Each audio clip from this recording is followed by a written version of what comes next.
Ready হতে কতক্ষণ লাগবে? আমার তো রেডি হতে একটু সময় লাগবে। তাহলে আমি কার সাথে স্কুলে যাব? রোহানকে গিয়ে বলো। রোহান ভাইয়া বলেছে সে অনেক ব্যস্ত, তাই তোমার কাছে পাঠিয়েছে। চলো। কিরে রোহান, আজকাল তুই আবার কোন নতুন ধান্দা শুরু করেছিস? নতুন ধান্দা মানে? ধান্দাবাজ তো তুই। সারাদিন আজেরা থাকো, লীরাকে একটু স্কুলে নিয়ে যেতে পারিস না? আমি সারাদিন আজারে থাকি, আর বাড়ির সমস্ত কাজ মানে তুই একা করে বেড়াস। তোর মতো হাতে এত সময় থাকলে আমি ওকে ঠিকই নিয়ে যেতাম।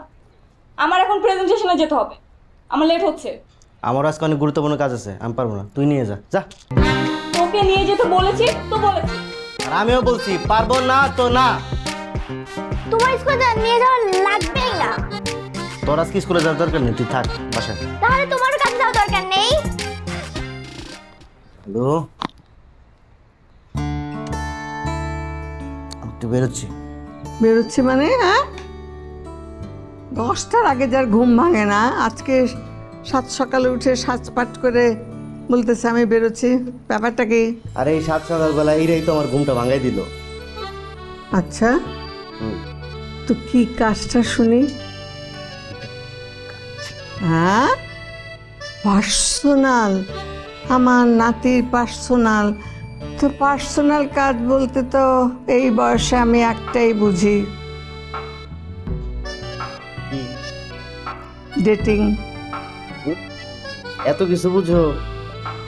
বুঝি না, আমাদের এই বয়স যায় নাই। হ্যাঁ, তো আমাকে নিয়ে তো কোনোদিন গেলি না ডেটিং করতে। চলো আজকে তোমাকে নিয়ে যাই।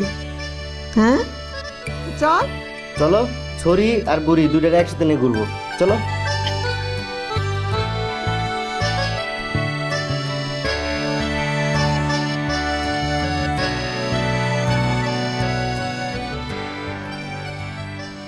কি হয়েছে? কিছু না। তো মুখখানা এরকম গোমরা করে বসে আছে, মন খারাপ? এ বাড়িতে আমাকে কেউ ভালোবাসে না। আমি ভালোবাসি না? তুই তো আমাকে ভালোবাসো, কিন্তু তুই আমাকে স্কুলে নিয়ে যাবে? ও এই কথা, নিশ্চয়ই নিয়ে যেতে পারবো। আমি নিয়ে যাচ্ছি তোমাকে স্কুলে, দাঁড়াও, চলো। আমি দোকানে যাচ্ছি। কি বল মামুনি, আমার মাটা মুখ ভার করে বসে আছে কেন? স্কুলে যাওনি? এ বাসায় ওকে ভালোবাসার কেউ নেই, স্কুলে নিয়ে যাচ্ছে না। তাই? কে বলেছে? আমি বললাম আমি নিয়ে যাই। না, তুমি নিয়ে যাবে কেন? তুমি তো অসুস্থ। আমি যাচ্ছি না, আমি নিয়ে যাবো। দরকার হলে আজকে দোকানে যাব না, আর সারাদিন আমার মায়ের জন্য আমি থাকবো। ঠিক আছে, চলো তোমাকে আমি স্কুলে নিয়ে যাবো। আসো মা। আচ্ছা, খোদা হাফেজ। নগদের কাছে সব গ্রাহকই প্রিয়, তাই তো সারা দেশে ক্যাশ আউট চার্জ সবচেয়ে কম।